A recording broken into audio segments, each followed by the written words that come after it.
여러분, 오늘 우리가 읽은 이 본문은요, 우리 모두에게 굉장히 익숙한 내용입니다. 다윗과 우리아의 아내 밧세바 사이에 일어난 일이죠.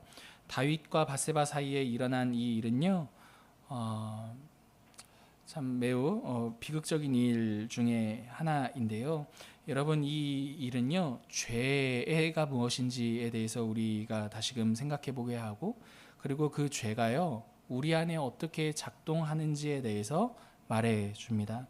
여러분, 오늘 본문을 통해서요, 때문에 이 죄가 우리 안에서 어떤 방식으로 작동하는지를 같이 살펴보면 좋겠고요. 또한 무엇이 이로부터 우리를 극복하고 구원하는지 함께 살펴보도록 하겠습니다. 여러분, 오늘 본문의 처음 시작은요, 다윗에게 좋지 않은 일이 일어날 것 같은 한 암시가 등장하고 있습니다. 1절인데요. 제가 읽어드릴게요. 그 해가 돌아와 왕들이 출전할 때가 되매 다윗이 요압과 그에게 있는 그의 부하들과 온 이스라엘 군대를 보내니 그들이 암몬 자손을 멸하고 랍바를 에워쌌고 다윗은 예루살렘에 그대로 있더라. 여러분, 1절을 보시면요, 왕들이 출전할 때가 되었다라고 말합니다. 그런데 그 전쟁에 함께 있어야 할 왕이 다윗이요, 예루살렘에 그대로 있었고 그는 예루살렘에 그대로 있는 채로 그의 부하들과 이스라엘 군대를 전쟁터로 보냈다라는 게 1절의 내용입니다.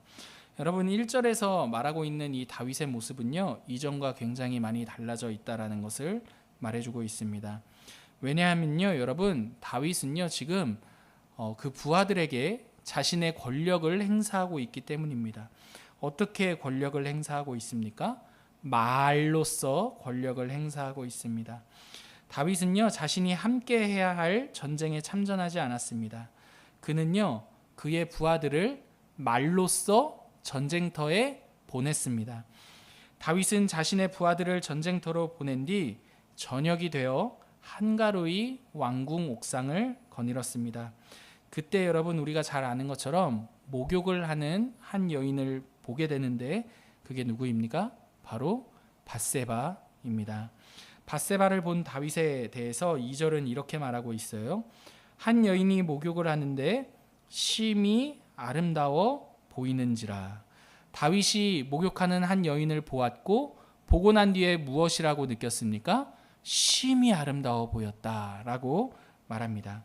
여러분, 여기서 다윗이 그 여인을 본 후에 심히 아름다워 보이더라라는 이 대목은요, 창세기 3장 6절을 떠올리게 합니다. 여러분, 창세기 3장 6절에 어떠한 장면입니까? 하와가요, 뱀의 꼬임으로 선악과를 보았는데 선악과를 보았을 때 먹음직도 하고 보암직도 하고 지혜롭게 할 만큼 탐스럽기도 한 나무인지라 라고 느낍니다. 여러분, 하와가 선악을 알게 하는 나무 열매를 보았을 때 심히 아름다워 보였던 것처럼 다윗 역시도 왕궁 옥상을 거닐다 목욕하는 한 여인을 보았고 그 여인을 보았을 때 심히 아름다워 보였던 것입니다. 하와가 그 나무 열매를 보고 심히 아름답게 본 것과 같이 말이죠. 다윗이 밧세바와 가늠한 이 사건은요, 단순히 성경에서 어떤 불륜 사건을 말하고자 하는 것이 아니라요, 여러분, 그보다 더 이 사건의 본질적인 것이 무엇인지를 말해주고자 하는 것입니다. 여러분, 이 내용은요, 단순히 두 남녀의 불륜 사건을 말하고자 하는 것이 아니라 다윗이 사랑하지 말아야 할 것을 사랑한 것에 대해서 말해주고 있습니다. 여러분, 하와가요, 선악과 나무 열매를 먹은 것은 사랑하지 말아야 할 것을, 마땅히 하나님을 사랑했어야 할 하와의 자리가 하나님이 아닌 다른 것을 사랑함으로써 선택한 선택입니다. 여러분, 다윗도 마찬가지인 거죠. 다윗의 마음에요, 밧세바가 들어왔습니다. 다윗은요, 하나님을 사랑했어야 했습니다. 하지만 사랑하지 말아야 할 밧세바를 하나님 자리에 두게 되었습니다. 이를 여러분, 우리가 무엇라 말하느냐 하냐면요, 우상 숭배라고 말합니다. 여러분, 다윗이요, 밧세바를 가늠한 이 사건의 깊은 뿌리에는요, 우상 숭배가 있는 것입니다. 우상 숭배는요, 죄가 구체화된 것입니다. 사랑하는 성도 여러분, 우상 숭배라고 하면요, 우리는 흔히 다른 신들에게 절을 하고 다른 종교를 갖는 것을 생각합니다.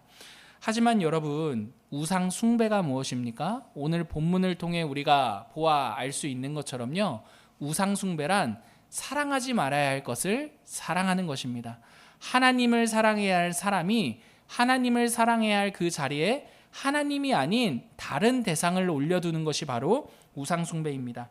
오늘 본문에서 다윗을 보니까요, 사랑하지 말아야 할 것을 사랑했죠. 무엇입니까? 바로 밧세바입니다. 밧세바가 다윗의 마음 가운데 들어오니까요, 그녀가 엘리암의 딸이며 햇사람 우리아의 아내입니다 라는 신하의 말을 들었음에도 불구하고요, 다윗이 그녀를 갖고자 하는 그 마음을 멈출 수가 없었습니다. 그래서 또다시 다윗은요, 자신의 권력을 사용해요. 여러분 4절 한번 보십시오. 다윗이 어떻게 또다시 권력을 사용합니까? 다윗이 전령을 보내요. 여러분, 이 보내다라는 동사가요, 계속해서 반복되고 있어요. 1절에 보면 자신의 부하들만 전쟁터로 보냈죠. 근데 또다시 권력을 행사하는데 그 여인을 데려오기 위해 다시금 전령을 보냅니다. 이번에도 다윗은 자신의 부하를 보내는 것이죠. 여러분, 사무엘하 11장 내에서요, 보내다라는 이 말이, 이 동사가 굉장히 많이 등장하고 있는데요, 이 단어는요, 다윗의 죄가 앞으로 점점 더 심각하게 번지는 데에 사용되고 있습니다. 밧세바의 남편인 우리아를 죽이는 데 있어서 이 보내다라는 이 말이 반복해서 등장하고 있기 때문입니다. 다윗은 결국에요, 자신이 그토록 원하던 밧세바와 동침을 했습니다. 그러나 그 관계는요, 여러분, 정상적인 관계가 아니었죠. 늘 항상 여러분, 정상적이지 않은 관계는요, 우리의 마음에 평안함을 주지 않습니다. 그래서 다윗은요, 그녀를 그녀의 집으로 돌려보냅니다. 그런데 이번에는요, 밧세바가 다윗에게 사람을 보냅니다. 그리고 다윗에게 이렇게 말해요. 자신이 임신했다고 말이죠. 여러분, 우리가 아는 것처럼 그때부터 다윗은요, 수단과 방법을 가리지 않고 자신의 잘못을 덮고자 노력합니다. 가장 먼저는요, 전쟁의 가장 최전선에 나가 있었던 밧세바의 남편인 우리아를 본국으로 부릅니다. 이때 역시 사람을 보내어 우리아를 부릅니다. 자신의 잘못을 덮기 위해 역시나 이번에도 사람을 보냄으로써 권력을 행사한 것이죠. 본국으로 우리아를 부른 후에요, 일종의 우리아에게 휴가를 주며 아내와 잠자리를 하라라고 말합니다.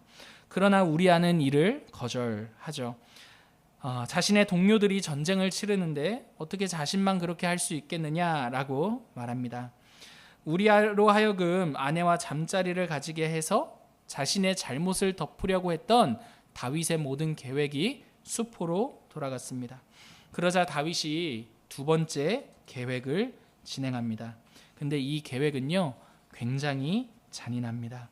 우리아의 손에 편지를 써서요, 전쟁의 총지휘관인 요압에게 편지를 보냅니다. 이때도 보내죠. 그 편지에는 뭐라고 기록되어 있었느냐 하냐면요, 우리아를 최전선에 앞장세워 보내라. 눈치 빠른 요압이요, 이를 단번에 알아들었습니다. 우리아를 죽이라는 말이구나. 우리아를 최전선에 내보냈죠. 그리고 다윗이 바라던 대로 우리아가 어떻게 되었습니까? 죽게 되었습니다. 여러분, 우리아가 죽었다라는 소식을 만약에요, 여러분 평소에 다윗이라면 우리아가 죽었다라는 소식을 듣고 분명히 함께 슬퍼했을 것입니다. 그런데 도리어 다윗이요, 그 소식을 듣고 안도하는 것처럼 보입니다. 그게 25절이에요. 제가 한번 읽어드릴게요. 이 일로 걱정하지 말라. 칼은 이 사람이나 저 사람이나 삼키느니라. 그 성을 향하여 더욱 힘써 싸워 함락시키라. 여러분, 어떻습니까? 우리아의 죽음에 대해서 전혀 슬퍼하지 않는다라는 것을 알 수가 있죠. 그리고 여러분, 무엇까지 더 느껴집니까? 마치 안도하는 듯한 그런 느낌까지 전달이 됩니다. 자신의 남편이 죽었다는 이 소식을요 밧세바도 들었습니다. 그녀가 느낀 슬픔에 대해서 26절에는 이렇게 말해요. 그녀가 소리내어 울었다라고 말합니다. 여러분, 소리내어 울었다라는 이 말은요 통곡하며 울었다, 애통해하다라는 의미입니다. 당연히 자신의 남편인 우리아가 죽었으니 밧세바에게는요 굉장한 슬픔으로 다가왔을 것입니다. 여러분, 우리는요 여기까지의 내용을 살펴볼 때 우리는 전지적 작가 시점이기 때문에 다윗이 얼마나 잔인한지 눈에 훤히 보이지만 사실 이 당시에 이 한복판에 있는 사람들은요 크게 눈치채지 못했을 것입니다. 물론 이 일에 대해서 몇몇은요 좀 낌새가 이상한데 다윗 뭔가 좀 뭐 왜 이래? 뭐 이렇게 어렴풋하게 느낄 수는 있었을 것입니다. 그러나 그럼에도 이 일은요 곧 덮일 일과 같이 대다수가 모르게 진행된 일이었습니다. 완벽한 범죄였던 거죠. 여러분, 이전에 제가 베테랑이라는 영화를 보았는데요. 형사가 범인을 잡는 이야기예요. 근데 그 영화가 주고자 하는 메시지 중에 하나가 무엇이냐면 진짜 나쁜 놈은 잡기가 어렵다라는 거예요.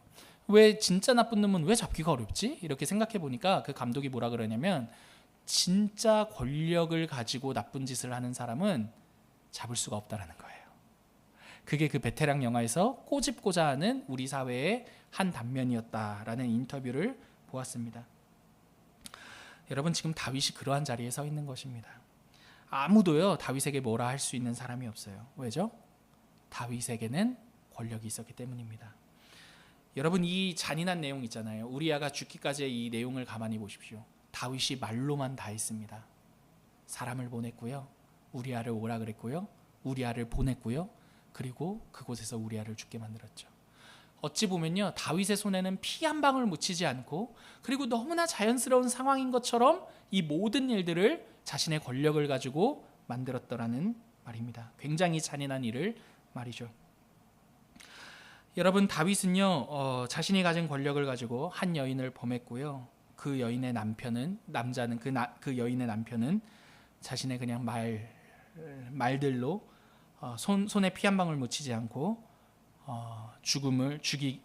죽이게 죽였습니다. 말이 꼬이네요.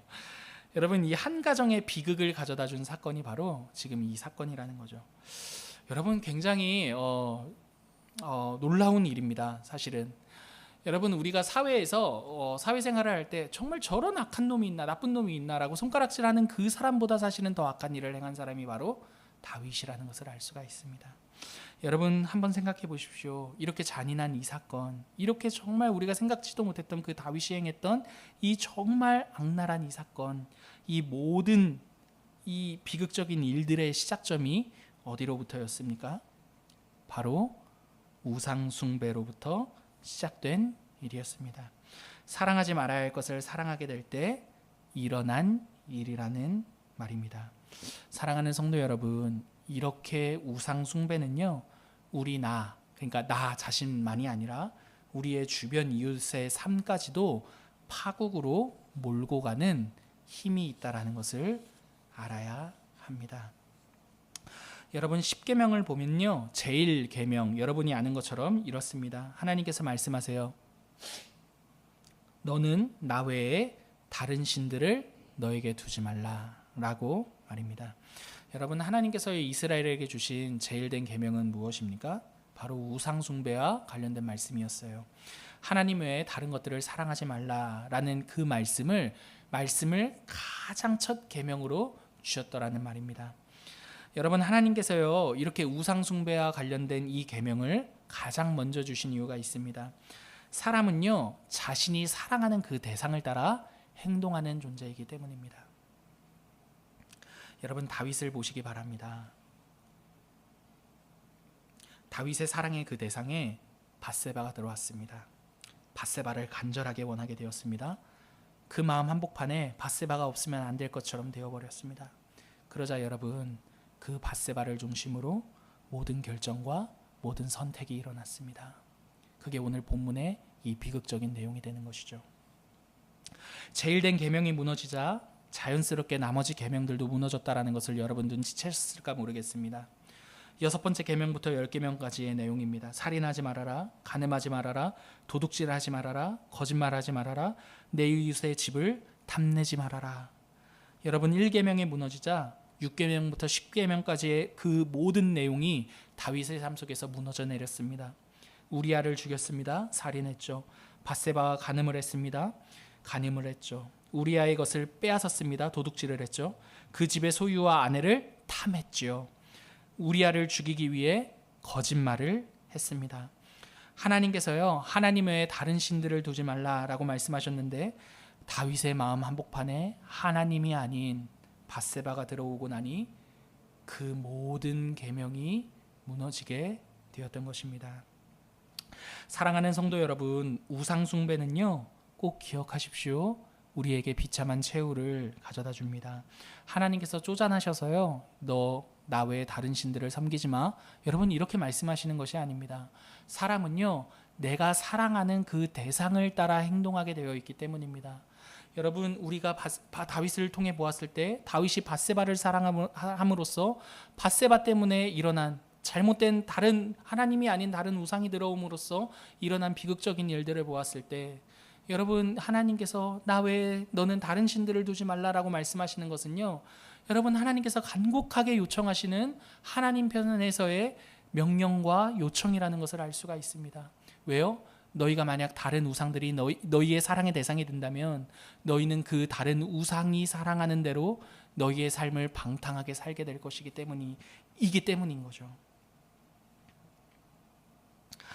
여러분, 우리는요, 사랑하지 말아야 할 것을 사랑하지 않아야 할 절대적인 그 이유를 오늘 본문을 통해 알 수가 있습니다. 그런데 여러분, 문제가 있어요. 그럼에도 불구하고 우리의 마음은요 계속해서 아주 마음 깊은 곳, 은밀한 곳에서부터 하나님이 아닌 다른 것들을 사랑하고 있다라는 사실입니다.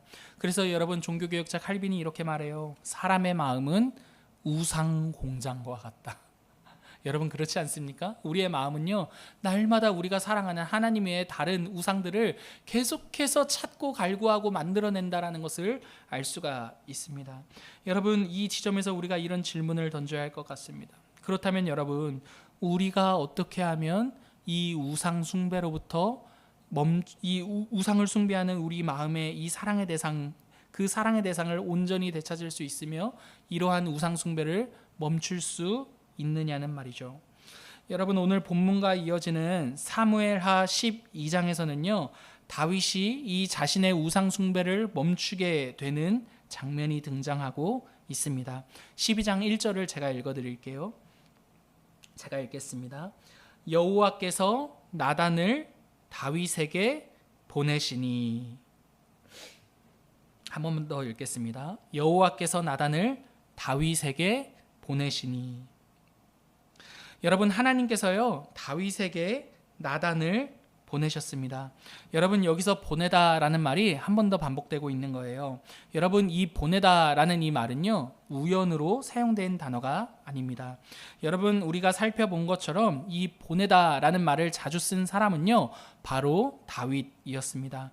보낸다라는 것은요, 권력의 상징이었습니다. 때문에 다윗은 계속해서 사람들을 보냄으로써 자신의 욕구와 욕망을 이루었죠. 자신의 죄를 구체화하기 위해 사람을 보내서 밧세바를 데리고 왔고, 죄를 지은 후에는요, 그 죄를 덮기 위해 사람들을 보냈습니다. 그 결과 다윗의 삶이요, 굉장히 비참해졌습니다. 그런데 여러분, 그러한 다윗을 향해 이제는 누가 다윗에게 사람을 보내고 계십니까? 하나님이 보내고 계십니다. 여러분, 하나님이 다윗에게 나단을 보내심으로써 하고자 하시는 일이 무엇입니까?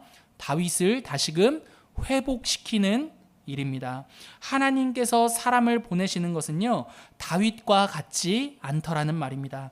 다윗은요, 사람을 보냄으로써 사람을 죽이고 사람을 빼앗는 데 사용했습니다. 하지만 여러분, 하나님께서 다윗에게 사람을 보내시는 이유는요, 다윗을 다시금 회복하고 다윗을 다시금 살리기 위해 보내시는 것입니다. 하나님께서 자신의 힘을 보이시는 이유는요, 하나님이 이렇게 사람을 보내심으로써 하나님의 힘을 보이시는 이유는요, 다윗과는 달리 사람을 살리기 위함입니다. 하나님께서 다윗에게 나단을 보내심으로써요, 다윗을 우상 숭배로부터 건져내시고 회복하신다는 말입니다. 여러분, 이 장면은요, 오늘 우리에게도 마찬가지예요. 하나님께서요, 우리 역시도 우리에게도 우리가 섬기는 우상으로부터 건져내시기 위해 우리를 위해 한 사람을 보내셨습니다. 여러분, 이 한 사람은요, 하나님께서 다윗을 위해 보냈던 그 나단 선지자보다 더 완전한 사람입니다. 왜냐하면 하나님이 보내신 그 한 사람은 바로 완전한 하나님이심과 동시에 완전한 사람이시기 때문입니다. 여러분, 하나님께서 우리를 우상 숭배로부터 건져내시기 위해 보내신 그 한 사람이 누구이십니까? 예수 그리스도이십니다. 여러분, 하나님의 보내심은요, 하나님께서 하나뿐인 이 아들을 보내신 것은요, 우리를 살리시는 보내심입니다. 우리를 회복해내시는 보내심입니다. 그분이 예수님을 보내신 것은요, 우리를 절망스럽게 만들게 하기 위함이 아니라, 다윗과 같이 사람을 보냄으로써 절망스럽게 만들기 위함이 아니라 도리어 우리를 다시 살려내기 위함이었습니다. 그러므로 사랑하는 성도 여러분, 우리가 마음 깊은 곳에서 우리가 아주 은밀하게 우상 숭배로부터, 우리가 섬기고 있는 그 우상으로부터 돌아설 수 있는 유일한 길은요, 이렇게 하나님께서 우리를 살리시기 위해 보내신 예수 그리스도를 우리의 유일한 사랑의 대상으로 여기는 것입니다.